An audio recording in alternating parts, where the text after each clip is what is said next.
राजस्थान में मिट्टियाँ, मृदा। मिट्टियों के अध्ययन को क्या कहते हैं? मृदा विज्ञान, पेडोलॉजी। मिट्टियों का अध्ययन क्या कहलाता है? पेडोलॉजी कहलाता है। इसकी उत्पत्ति है पेडोलॉजी, या मृदा की उत्पत्ति है ना, मृदा शब्द की उत्पत्ति लैटिन भाषा का सोलम, SOLUM, सोलम शब्द से हुई है। इसका अर्थ क्या होता है? सोलम का फर्श होता है, इसका अर्थ होता है फर्श। अमेरिकी मिट्टी विशेषज्ञ हैं डॉक्टर बेनेट, उनके अनुसार उन्होंने मिट्टी की परिभाषा दी है। इसकी मिट्टी की परिभाषा दी है, भूपृष्ठ पर मिलने वाले असंगठित पदार्थों की, असंगठित मतलब बिखरे हुए, अलग अलग असंगठित पदार्थों की वह ऊपरी परत जो मूल चट्टानों अथवा वनस्पति के योग से बनती है, या तो चट्टानों के टूटने से, या तो चट्टानों के टूटने से और प्लस उनके साथ वनस्पति मिल जाती है। वनस्पति जो भी कचरा घास फूस है उनके योग से मृदा का निर्माण होता है। ये कौन थे? अमेरिकी विशेषज्ञ थे डॉक्टर बेनेट। उनके अनुसार है अंतर्राष्ट्रीय मृदा वर्ष। अंतर्राष्ट्रीय मृदा वर्ष किसने घोषित किया? संयुक्त राष्ट्र संघ है ना, उसने वर्ष 2015 को अंतर्राष्ट्रीय मृदा वर्ष घोषित किया है। और विश्व मृदा दिवस की बात करें, विश्व मृदा दिवस कब आता है? 5 दिसंबर को। मृदा में देखो दै दवात आ रहा है, इधर दिसंबर में दै दवात आ रहा है, तो आप ये से याद रख सकते हो कि मृदा दिसंबर, मृदा दिवस आएगा वो दिसंबर में होगा, 5 दिसंबर को। थीम 2022 में जो मृदा दिवस मनाया गया उसकी थीम क्या थी? मृदा जहाँ भोजन शुरू होता है, ये इसकी थीम थी। रचना विधि के अनुसार मृदा या मिट्टी 2 प्रकार की होती है। रचना विधि के अनुसार मिट्टी 2 प्रकार की होती है, एक तो स्थानीय मिट्टी और एक विस्थापित मिट्टी। स्थानीय मिट्टी वह मिट्टी जो सदैव अपने मूल स्थान पर रहती है। कहाँ पर रहती है? मूल स्थान जो उसका है, एवं बहुत कम गति करती है, इधर उधर हवा वगैरह से या तूफानों से या फिर जो आपका वायु अपर्दन होता है उससे ये वो इधर उधर नहीं जाती है, अपने मूल स्थान पर रहती है। यह बेसाल्ट तत्व विखंडित चट्टानों से निर्मित होती है, यानी कि वजनदार होगी। राजस्थान में दक्षिणी और दक्षिणी पूर्वी भाग की काली मिट्टी है वो इसका उदाहरण है। राजस्थान का दक्षिणी और दक्षिणी पूर्वी भाग है ना, वहाँ काली मिट्टी पाई जाती है, और वो काली मिट्टी स्थानीय मिट्टी का उदाहरण है जो अपने मूल स्थान पर चिपकी रहती है, इधर उधर नहीं जाती। फिर 2 नंबर पर है आपकी विस्थापित मिट्टी, दूसरा भाग है वो है विस्थापित मिट्टी। नदी पवनों के प्रवाह और अपने मूल स्थान से हटकर अन्य स्थानों पर स्थानांतरित हो जाने वाली मिट्टी है वो विस्थापित मिट्टी कहलाती है, जो हवा से और आंधियों से तूफानों से इधर उधर चली जाती है उड़ करके, वो विस्थापित मिट्टी कहलाती है। राजस्थान के उत्तर एवं उत्तरी पश्चिमी भाग में, उत्तर वाली साइड गंगानगर, अनूपगढ़, बीकानेर, हनुमानगढ़, और उत्तर पश्चिम ये बीकानेर, जैसलमेर, ये वाला एरिया है, यहाँ पर पाई जाने वाली रेतली बलुई मिट्टी है वो इसी का उदाहरण है, विस्थापित मिट्टी का उदाहरण है। राजस्थान की मिट्टियों को रंग गठन और उपजाऊपन के आधार पर निम्न भागों में बांटा गया है। सबसे पहली मिट्टी है वो है रेतली बलुई मृदा। रेतली बलुई मृदा, मरुस्थलीय मिट्टी भी कहते हैं जिसे। यह मिट्टी राजस्थान के पश्चिमी भाग में पाई जाती है। यह राज्य में सबसे अधिक भूभाग पर पाई जाने वाली मिट्टी है। पश्चिमी भूभाग में पाई जाती है और राज्य में सबसे अधिक भूभाग पर पाई जाने वाली मिट्टी है। इसको मैप में देखते हैं,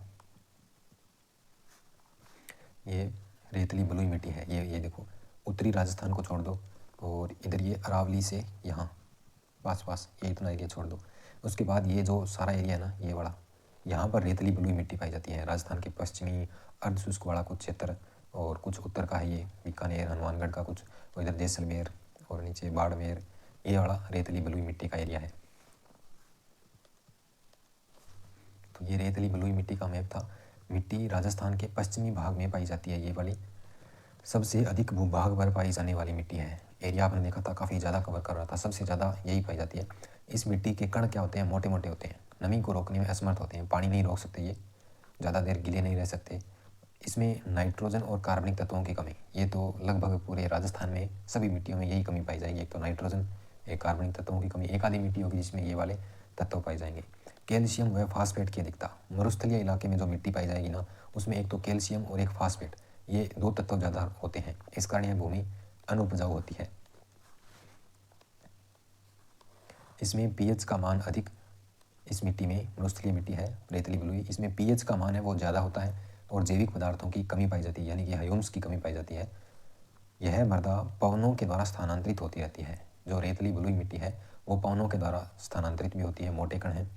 ये जिले हैं इसके जैसलमेर, बाड़मेर, बालोतरा, फड़ौदी, जोधपुर, ग्रामीण, बीकानेर, नागौर, डीडवाड़ा, कुचामन, चूरू, झुंझुनू, सीकर और अनूपगढ़ और गंगानगर, ये वाले ज़िले हैं, ये रेतली बलुई मिट्टी के क्षेत्र हैं। रेतली मिट्टी है ये बलुई, ये 3 प्रकार की होती है मुख्यतः। एक तो लाल रेतली मिट्टी, एक कौन सी होती है, लाल रेतली मिट्टी। इसमें जल सोखने की क्षमता अन्य रेतली मिट्टी की अपेक्षा अधिक होती है, यानी कि ये पानी और ज़्यादा जल्दी सोखती है, कुछ काम की नहीं होगी। अगर पानी की उपलब्धता हो तो यह मिट्टी कृषि के लिए उत्तम है। अगर पानी अपने पास पर्याप्त मात्रा में उपलब्ध है तो ये मिट्टी काम की है, वरना ये कुछ काम की नहीं है, क्योंकि ये पानी बहुत ज़्यादा जल्दी सोखती है, लाल रेतली मिट्टी। ये मैप अपने बाद में देखेंगे। उसके बाद है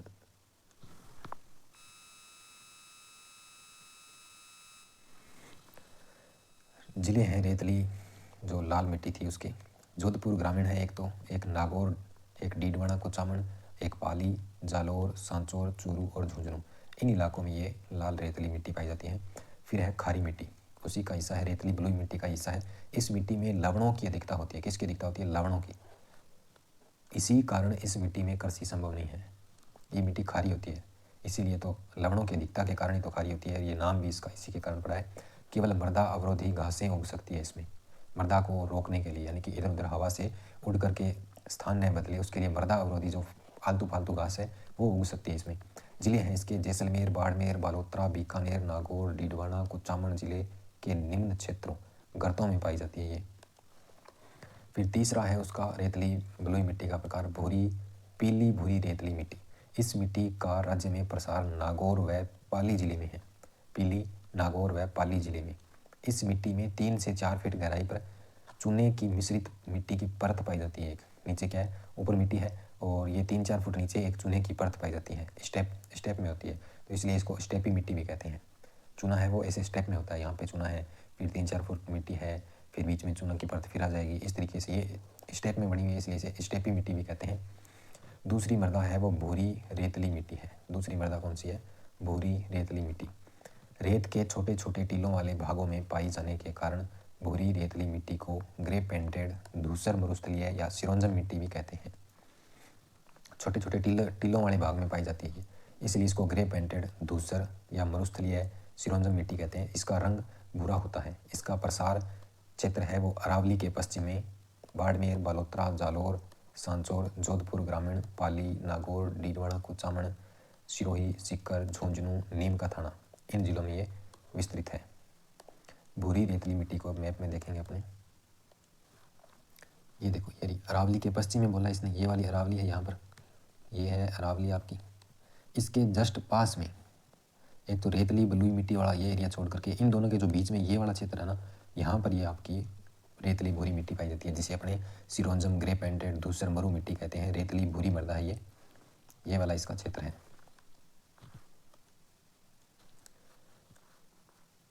इसका रंग है वो भूरा होता है। इसका प्रसार क्षेत्र मुख्यतः अरावली के पश्चिमी भाग, बाड़मेर, बालोतरा, ये जिले पहले आपको बता दिए और मैप में भी आपने देख लिया है। ये अरावली के पास पास विस्तृत है और इधर वाली साइड रेतली बलुई मिट्टी है, दोनों के बीच में पाई जाती है भूरी रेतली मिट्टी। इसमें फास्फेट तत्वों की अधिकता होती है। इस मिट्टी की उर्वरता नाइट्रेट की उपस्थिति के कारण अधिक बढ़ जाती है। इस मिट्टी में नाइट्रेट पाया जाता है भाई, नाइट्रेट के कारण ये थोड़ी उर्वर है, फसल हो जाती है इसमें, अधिक बढ़ जाती है इसकी उर्वरता। इसमें मुख्यतः ज्वार, बाजरा, मूंग, मोठ, बरानी कृषि ज़्यादा होती है। नोट, पश्चिमी राजस्थान की मिट्टियाँ प्राय बालू में हैं, जिनमें 90 से 95% तक बालू कण पाए जाते हैं। 5 से 7% तक मटियार पाई जाती है। तीसरी मृदा है वो आपकी भूरी मिट्टी है। भूरी मिट्टी, इस मिट्टी का प्रसार अरावली के पूर्वी भाग में है। पश्चिमी भाग में कौन सी थी, भूरी रेतली मिट्टी या सिरोंजम, धूसर, ग्रे पेंटेड मिट्टी थी। अब अरावली के पूर्वी भाग की बात कर रही है, ये राजस्थान का मैप है। ये वाली अरावली है ना, इसके ये इधर वाली साइड बात कर रहा है, पहले इधर वाली साइड कर रहा था, अभी इधर है। इधर वाली साइड पूर्वी भाग में है, बनास बेसिन में पाई जाती है। भूरी मिट्टी है वो बनास बेसिन में पाई जाती है। इसमें नाइट्रोजन, फास्फोरस तत्वों का अभाव होता है। भूरी मिट्टी में नाइट्रोजन और फास्फोरस तत्वों का अभाव होगा। यह बनास नदी के प्रवाह क्षेत्र की मिट्टी है जो कृषि के लिए उपयुक्त है। तो बनास नदी के प्रवाह क्षेत्र में है तो बनास नदी के साथ नई मिट्टी आती है तो उसमें फसल आराम से हो जाती है। तो भूरी मिट्टी है, नाइट्रोजन की कमी, एक फास्फोरस की कमी है, लेकिन बनास नदी के प्रवाह क्षेत्र की मिट्टी है, इसलिए कृषि आसानी से हो सकती है, कृषि के लिए उपयुक्त है ये। जिले हैं इसके भीलवाड़ा, शाहपुरा, गंगापुर सिटी, अजमेर, केंकड़ी, ये वाले ज़िले इसके हैं। एक टोंक, सवाई माधोपुर और करौली भी साथ में है। इसको मैप पर देखेंगे। भूरी मिट्टी, ये वाली अरावली है आपकी, ये अरावली है इस अरावली के पूर्वी साइड का है, तो पूर्वी साइड ये देखो यहाँ पर ये बड़ा एरिया, ये यहाँ से होता हुआ ये कोटा बूंदी बारांसाला वैड से इधर पश्चिमी साइड, और नीचे ये जो डूंगरपुर बांसवाड़ा के ऊपर जो बचा हुआ हिस्सा है यहाँ पर ये भूरी मृदा पाई जाती है। अरावली की पूर्वी साइड ये भूरी मृदा है यहाँ पर इस एरिया में।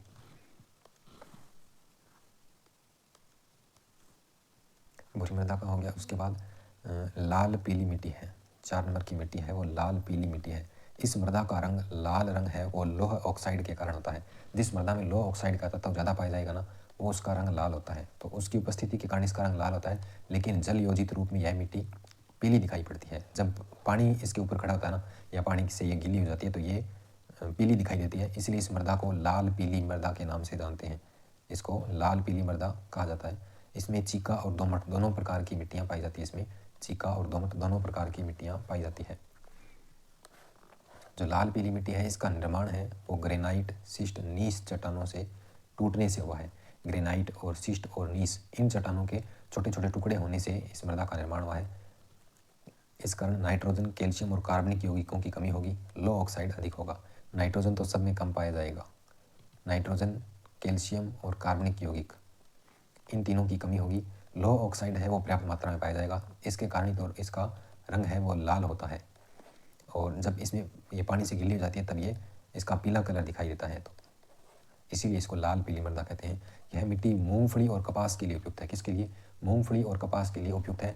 प्रसार वाले जिले हैं वो आपके सवाई माधोपुर, सिरोही, करौली, भीलवाड़ा, शाहपुरा, टोंक, अजमेर और केंकड़ी है। ये मैप पर है, ये आपका ये अरावली हो गया, और ये भूरी मृदा है यहाँ पर। ये वाली कौन सी है? भूरी मृदा है। तो ये इनके बीच में पाई जाती है यहाँ पर लाल पीली मृदा। ये देखो यहाँ पर लाल पीली मृदा, और ये यहाँ पर नीचे यहाँ पर लाल मृदा है, यहाँ पर काली मृदा है। तो ये मिक्स होकर के लाल काली यहाँ पर पाई जाएगी, और लाल पीली है वो यहाँ पर पाई जाएगी।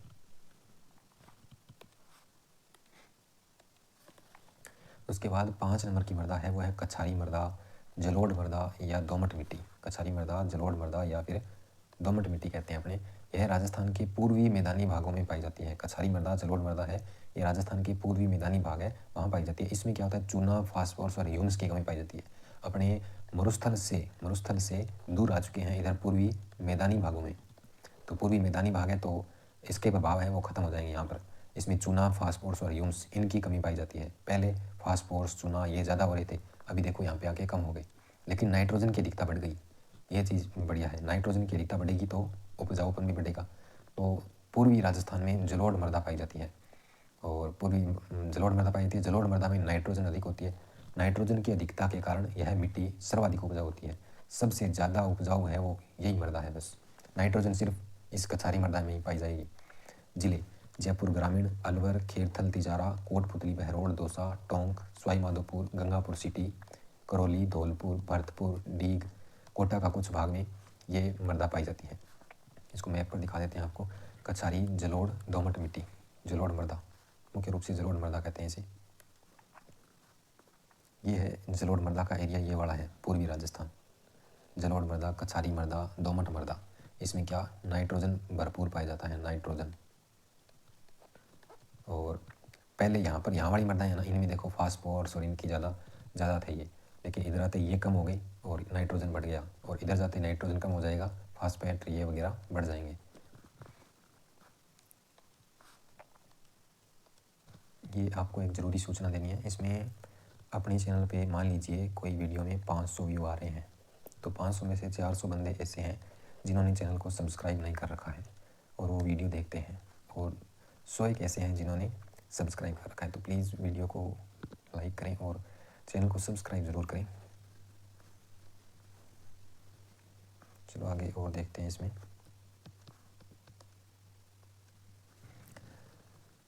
जलोढ़ मृदा में अपने यहाँ पे थे, ज़िले कर लिए थे।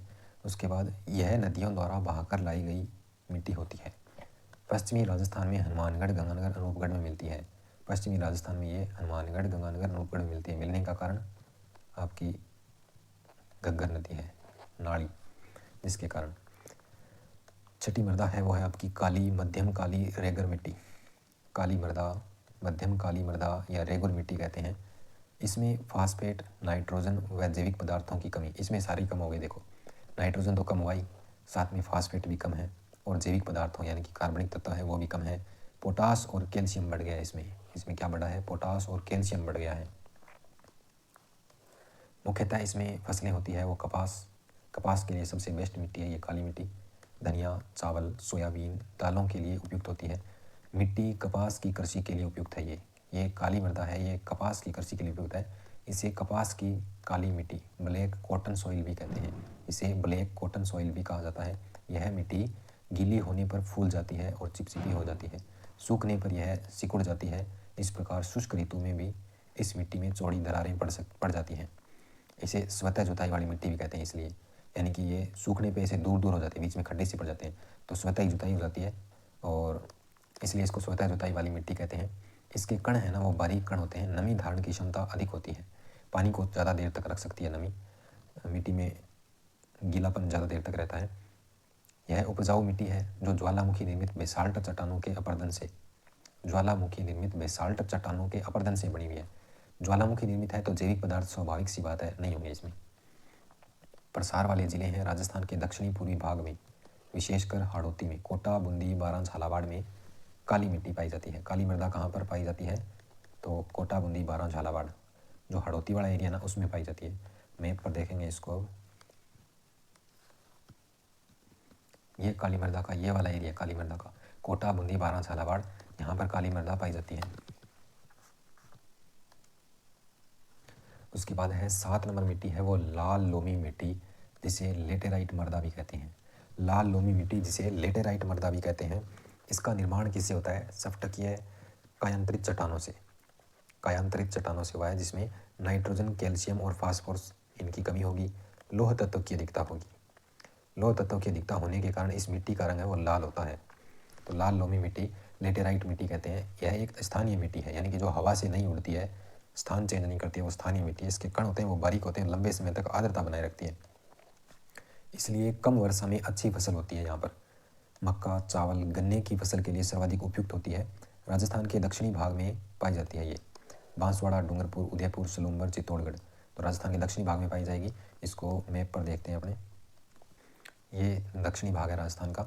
यहाँ पर डूंगरपुर, बांसवाड़ा, उदयपुर, प्रतापगढ़, सलूम्बर, इस वाले एरिया में यहाँ पर लाल मिट्टी पाई जाती है, जिसे अपने लेटेराइट मृदा भी कहते हैं। ये काली मृदा का एरिया है और ये इन दोनों के बीच है, तो ये लाल काली का हो जाएगा। और भूरी मृदा जो बनास का प्रवाह क्षेत्र वाली है, फिर लाल पीली मृदा ये यहाँ पर है, और ये जलोढ़ मृदा जो सबसे उपजाऊ होती है, नाइट्रोजन पाई जाती है इसमें, और ये पर्वतीय मृदा है। अरावली वाली है ना, ये इसको पर्वतीय मृदा बोलते हैं। फिर ये रेतली भूरी मृदा आ गई, और ये फिर बलुई मृदा आ गई, और ऊपर वाली साइड लवणीय मृदा आ जाएगी। उसके बाद 8 नंबर मृदा है वो मिश्रित लाल काली, जो लाल दक्षिणी और काली कोटा, बूंदी, बारां, झालावाड़ इन दोनों के बीच का एरिया ना, वहाँ पर मिश्रित लाल काली मिट्टी पाई जाती है। इसका निर्माण मालवा के पठार की काली मिट्टी और दक्षिणी अरावली की लाल मिट्टी के मिश्रण से हुआ है। तो अगर इसमें अब काली आ गई तो काली में पोटाश पाई जाएगी, इसमें चूना, नाइट्रोजन, फास्फोरस इन तीनों की कमी पाई जाएगी, और पोटाश पर्याप्त मात्रा में है, और इस मिट्टी में चिक्का की अधिकता पाई जाती है। पोटाश इसमें पर्याप्त मात्रा में पाया जाता है। प्रसार वाले जिले हैं वो चित्तौड़गढ़, शाहपुरा, भीलवाड़ा, राजसमंद, पूर्वी उदयपुर, सलूम्बर, डूंगरपुर, बांसवाड़ा, ये इसमें इन जिलों में पाई जाती है। यह मिट्टी कपास एवं गन्ने की फसल के लिए उपयुक्त होती है। जो लाल काली है वो गन्ना, कपास और मक्का इन तीनों के लिए उपयुक्त होती है।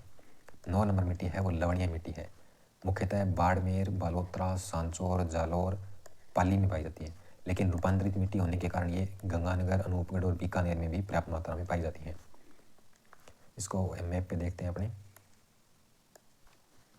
ये ऊपर वाला एरिया ना जो राजस्थान का उत्तरी क्षेत्र है, उत्तरी क्षेत्र श्री गंगानगर, हनुमानगढ़, बीकानेर, चूरू का कुछ भाग है, यहाँ पर लवणीय मृदा पाई जाती है, और लवणीय मृदा यहाँ पर बाड़मेर, सांचौर और पाली के कुछ भाग में यहाँ पर पाई जाती है। ये लवणीय मृदा है। फिर उसके बाद रिवाइज करते हैं, जैसे रेतली बलुई मृदा वो कहाँ पाई जाती है, तो वो ये शुष्क और अर्ध शुष्क वाले एरिया में यहाँ पर पाई जाएगी। फिर ये अरावली आ गया तो यहाँ पर पर्वतीय मिट्टी, और पर्वतीय के जस्ट पास में ये रेतली भूरी मिट्टी पाई जाती है, और फिर रेतली बलुई मृदा आ गई। इधर वाली साइड है वो भूरी मृदा आएगी, बनास का जो प्रवाह क्षेत्र है, और नीचे दक्षिण में लाल मृदा, और दक्षिण पूर्व में काली मृदा और लाल काली इन दोनों के बीच में, और लाल पीली है वो यहाँ पे है, बनास और जलोढ़ है इनके बीच में। जलोढ़ मृदा है वो पूर्वी राजस्थान में पाई जाती है, जो सबसे ज़्यादा उपजाऊ है और सबसे ज़्यादा नाइट्रोजन पाई जाती है इसमें। लवणीय मिट्टी, लवणीय मिट्टी में सोडियम और मैग्नीशियम की मात्रा ज़्यादा होती है। लवणीय मिट्टी में क्या होता है, एक तो सोडियम ज़्यादा होता है और एक मैग्नीशियम की मात्रा ज़्यादा होती है। क्षारीय लवण की अधिकता के कारण, क्षारीय व लवण की अधिकता के कारण कम उपजाऊ होती है। एक तो इसमें लवण ज़्यादा होती है, ऊपर से क्षारीय मिट्टी है तो ये फुल खारी होती है। इसमें केवल झाड़ी नुमा पौधे एवं चारागाह पाए जाते हैं, इसमें केवल झाड़ी नुमा पौधे और चारागाह ही पाए जाते हैं। उसके बाद है पर्वतीय मिट्टी, लिथोसॉल्स कहते हैं जिसे, पर्वतीय मिट्टी, पर्वतीय मिट्टी लिथोसॉल्स। यह मिट्टी अरावली पर्वतमाला की उपत्यकाओं में, अरावली वाले क्षेत्र में पाई जाती है पर्वतीय मिट्टी, जिसमें सिरोही, उदयपुर, पाली, अजमेर, अलवर, खेरथल, तिजारा, कोटपुतली, बहरोड, राजसमंद का पहाड़ी क्षेत्र आता है। यह भूरी लाल कंकरीली होती है, भूरी लाल कंकरीली होती है। कम गहरी होने के कारण खेती के लिए अनुपयुक्त होती है। गहराई नहीं होती है, पहाड़ों पर कहाँ गहराई होगी, गहराई वगैरह नहीं होगी, ज़्यादा अपने गहरे जड़ों वाले पौधे हैं वो नहीं लगा सकते, जुताई भी नहीं होती है इनकी आसानी से। उसके बाद है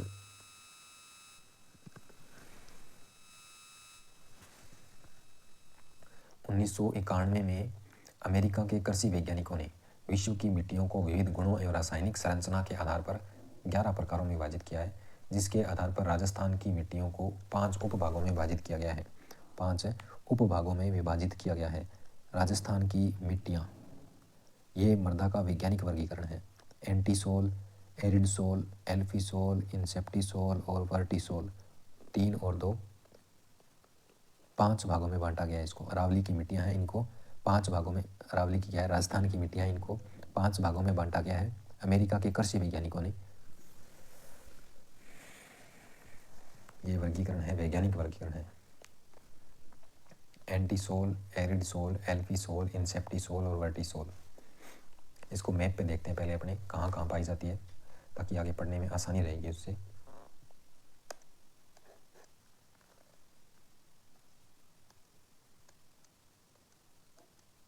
ये है मृदा का वैज्ञानिक वर्गीकरण।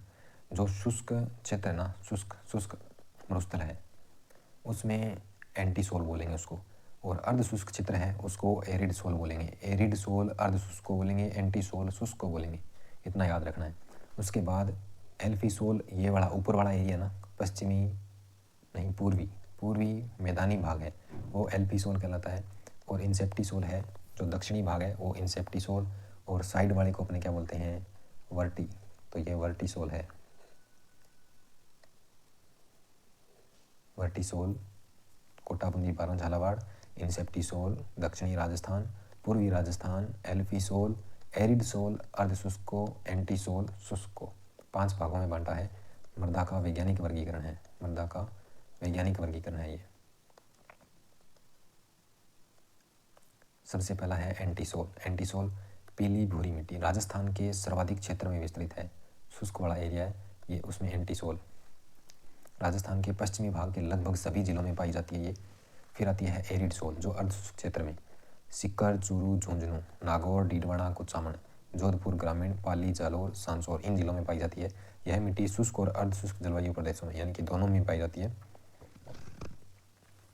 इसका उपमर्दाकरण है वो ऑर्थिड है। एरिड सोल का उपमर्दाकरण है वो ऑर्थिड है, जिसके अंतर्गत कैम्बो ऑर्थिड, कैल्सी ऑर्थिड, सेलो ऑर्थिड और पेली ऑर्थिड, ये इसमें उपमर्दा के कारण पाए जाते हैं राजस्थान में। तीसरी है वो एल्फीसोल है। इसमें मटियारी मिट्टी की अधिकता होने के कारण उपजाऊ तत्व भी अधिक मात्रा में पाए जाते हैं। यह मुख्यतः आर्द्र जलवायु वाले प्रदेशों में पाई जाती है। जयपुर ग्रामीण, दौसा, अलवर, खेरथल, तिजारा, कोटपुतली, बहरोड, भरतपुर, डींग, सवाई माधोपुर, गंगापुर सिटी, करौली, धौलपुर, टोंक, भीलवाड़ा, शाहपुरा, चित्तौड़गढ़, राजसमंद, उदयपुर, सेलुम्बर, बांसवाड़ा, डूंगरपुर, कोटा, बूंदी, बारां, झालावाड़, प्रतापगढ़, इन जिलों में ये पाई जाती है। एल्फीसोल ऊपर वाली साइड पूर्वी राजस्थान में एल्फीसोल होगी। फिर 4 नंबर है वो आपकी इंसेप्टिसोल।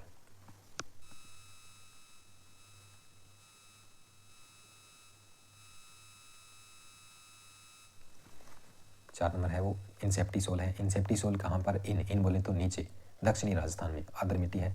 यह उप आर्द्र जलवायु में पाई जाती है। सिरोही, पाली, राजसमंद, उदयपुर, सलूंबर, भीलवाड़ा, शाहपुरा, चित्तौड़गढ़, जयपुर ग्रामीण, अलवर, दौसा, सवाई माधोपुर, झालावाड़ के मैदानों में कहीं कहीं पाई जाती है। इसका उपमृदाकण है वो उस्टोक्रेप्स है, उस्टोक्रेप्स। उसके बाद है वर्टिसोल मृदा, जिसे काली मिट्टी कहते हैं। वर्टिसोल, वर्टिसोल बोले तो साइड में पाई जाएगी, अपने राजस्थान के इधर वाले ये जो हिस्सा है यहाँ पे पाई जाएगी वर्टिसोल काली मिट्टी। यह आर्द्र और अति आर्द्र जलवायु प्रदेशों में पाई जाती है। इस मिट्टी में अत्यधिक क्ले उपस्थित होता है। कोटा, बूंदी, बारां, झालावाड़ में अधिकांश भाग में विस्तृत है। सवाई माधोपुर, भरतपुर, डूंगरपुर, बांसवाड़ा, चित्तौड़गढ़ के कुछ क्षेत्रों में ये पाई जाती है। इसका उपमृदाकण है वो पेल्यूस्टर्स और क्रोमस्टर्स, पेल्यूस्टर्स और क्रोमस्टर्स होता है। राजस्थान में मिट्टी की उर्वरता पश्चिम से पूर्व की ओर बढ़ती है। पश्चिम में तो कॉरिडोर है, कुछ नहीं होता वहाँ पर, पानी नहीं होता पूरा सूरा। और इधर पूर्वी साइड है, यहाँ पर जलोढ़ मृदा पाई जाती है। बनास के प्रवाह क्षेत्र की भूरी मृदा पाई जाती है। तो ये सब उपजाऊ मृदा है, तो उपजाऊपन इधर वाली साइड आएंगे तो बढ़ेगा। राजस्थान के मिट्टियों में प्राय नाइट्रोजन और फास्फोरस की कमी पाई जाती है, सिर्फ जलोढ़ को छोड़ करके। जलोढ़ में नाइट्रोजन की भरपूर मात्रा में तत्व पाए जाते हैं। राजस्थान में सर्वाधिक पाई जाने वाली मिट्टी है वो रेतली बलुई मिट्टी है। राजस्थान के कृषि विभाग ने राजस्थान की मृदाओं का वर्गीकरण निम्न प्रकार से किया है। ये राजस्थान की कृषि विभाग के अनुसार है।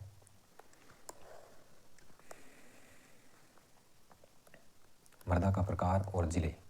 साइरोजेक्स, साइरोजेक्स नाम की मृदा है, ये आपके गंगानगर में पाई जाती है।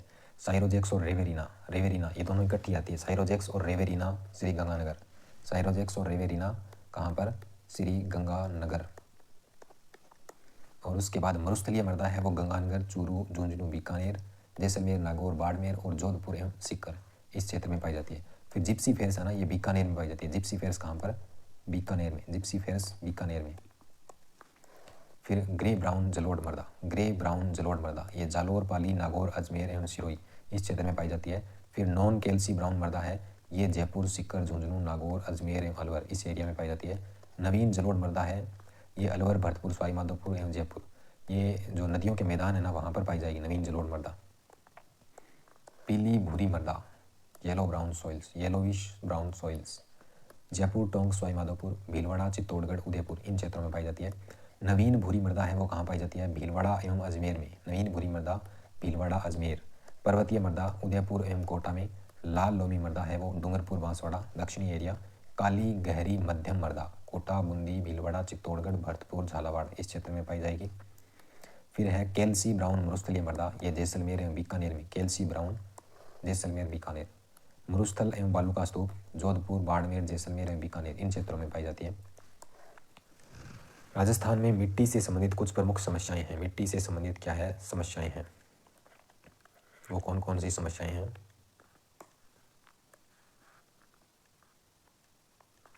मृदा से संबंधित समस्याएं हैं। क्या क्या समस्या है? पहली है मृदा का अपरदन। मृदा का अपरदन, मृदा का या तो हवा के साथ या फिर पानी के साथ बह करके एक स्थान से दूसरे स्थान पर चले जाना मृदा अपरदन कहलाता है। भूमि का क्षारीय या लवणीय होना, भूमि में या तो खारापन बढ़ जाता है या लवणों की मात्रा बढ़ जाती है, तो उसके कारण मिट्टी खराब हो जाती है, उपजाऊपन घट जाता है। या फिर एक रहती है सेम की समस्या, यानी कि जल रिसाव के द्वारा पानी भर जाता है उस क्षेत्र में, फसलें वगैरह नहीं होती है। फिर एक चौथा कारण है भूमि की उर्वरा शक्ति का ह्रास होना, उर्वरा शक्ति धीरे धीरे कम होती जा रही है भूमि की, भूमि का अवनयन हो रहा है, ये मुख्य समस्या है। फिर खरपतवार की समस्या, अनावश्यक घास फूस उग जाता है, उसे खरपतवार कहते हैं, उसके कारण भी मृदा अनुपजाऊ हो रही है। और छठा है वो मरुस्थलीकरण है, मरुस्थल अपना क्षेत्र विस्तार कर रहा है, आए दिन इसका एरिया है वो बढ़ता जा रहा है, उसके कारण मृदा की मुख्य समस्या ये। मृदा अपरदन, जल के तीव्र प्रवाह या वायु वेग, हवा से, हिमपात से मिट्टी एक स्थान से हटकर दूसरे स्थान पर जाकर के इकट्ठी हो रही है, तो मिट्टी का यही स्थानांतरण मिट्टी का अपरदन या अपक्षरण कहलाता है। मिट्टी के अपरदन को मिट्टी की रेंगती हुई मृत्यु क्या बोलते हैं? मिट्टी की रेंगती हुई मृत्यु। कृषि का क्षय रोग यानी कि टीबी, कृषि का क्षय रोग बोले तो टीबी है उसके लिए। मृदा अपरदन को कृषि का पहला शत्रु कहते हैं, मृदा अपरदन को कृषि का पहला शत्रु कहते हैं।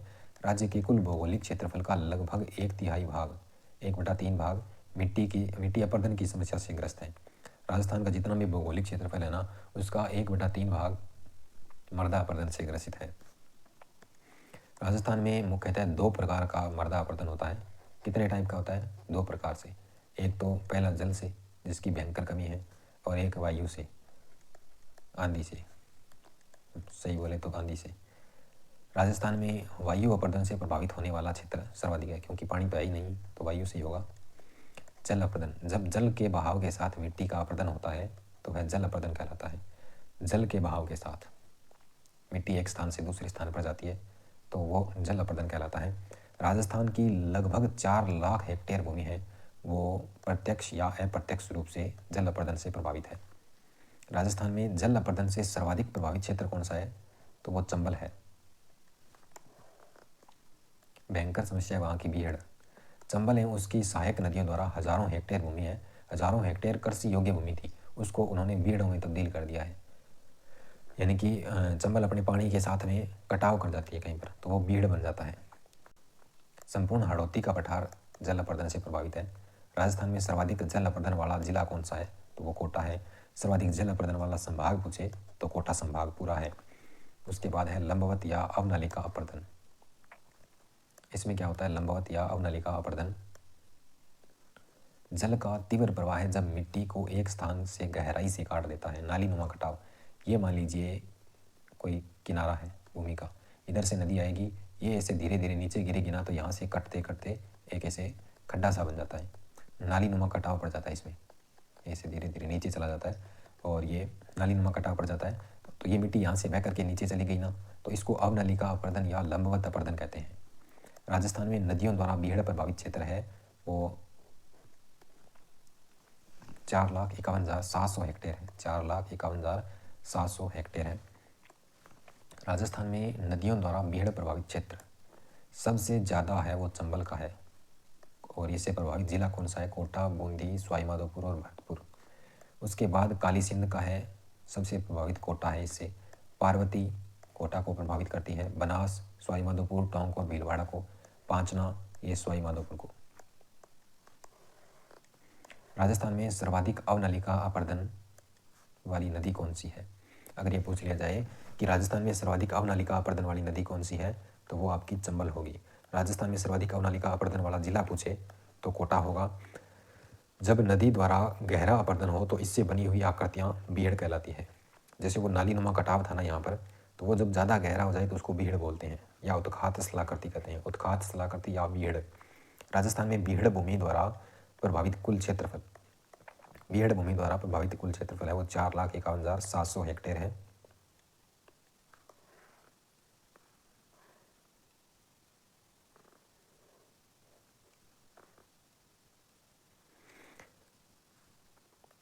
राजस्थान में बीहड़ भूमि द्वारा प्रभावित क्षेत्र जिला सबसे ज़्यादा है कोटा, उसके बाद सवाईमाधोपुर, फिर बूंदी और फिर भरतपुर। ये बीहड़ प्रभावित जिले हैं। सबसे पहले कोटा, सवाईमाधोपुर, बूंदी और भरतपुर।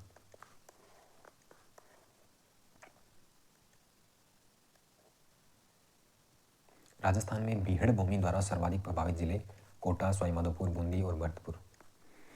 राजस्थान में बीहड़ भूमि द्वारा न्यूनतम प्रभावित जिले बांसवाड़ा। बाकी पढ़ेंगे नेक्स्ट वीडियो में, नेक्स्ट पार्ट में, इसके दूसरे भाग में, और इसके बारे में आपको बता दिया है, सब्सक्राइब ज़रूर करना आप। और उसके बाद है कल का ये प्रश्न है। कल का प्रश्न क्या है? डग गंगधर उच्च भूमियाँ हिस्सा है, किसका हिस्सा है? तो इसका उत्तर था हाड़ौती के पठार का। उसके बाद आज का प्रश्न है, उसमें है राजस्थान में शीतकाल में जमने वाली एकमात्र झील कौन सी है? इसका उत्तर आपको कहाँ बताना है? कमेंट बॉक्स में। और इसकी जो PDF चाहिए क्लास की, तो वो आपको टेलीग्राम चैनल पे मिल जाएगी। आपको अनूप क्लासेज नाम से आप सर्च कर लेना, ये साइड में कर देता हूँ। अनूप क्लासेज नाम से सर्च करोगे तो ये लोगो लगा हुआ आएगा, वहाँ से ज्वाइन करो और PDF प्राप्त करो आप।